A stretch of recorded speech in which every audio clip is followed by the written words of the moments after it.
Welcome to Hey Preach. We had some technical difficulties with prior launch of the series, and we're giving it a new launch. And so, kicking it off with the inaugural question, which was, Pastor Scott, does the Bible say anything else about Jesus' earthly dad, Joseph, after Jesus was found at the temple? Well, that's a really good question, and the short answer is not much. The last time Joseph appears in the gospel story is actually that temple episode in Luke chapter 2 when Jesus is 12 years old. Joseph and Mary go to Jerusalem for Passover. On the way home, they realize Jesus isn't with them. They go back to Jerusalem, find him in the temple, and Mary says, "Your father and I have been searching for you." And interestingly, Joseph doesn't say a single word in that entire encounter that we see. In fact, Scripture never records Joseph saying anything.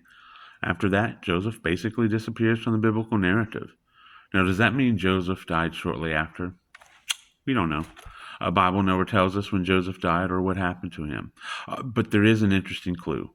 When Jesus begins his public ministry, Joseph is no longer mentioned.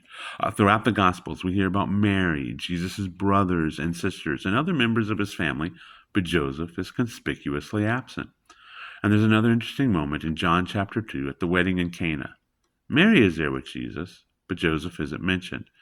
So many scholars believe that Joseph had died sometime before Jesus began his public ministry. But we simply don't have enough information to say exactly when.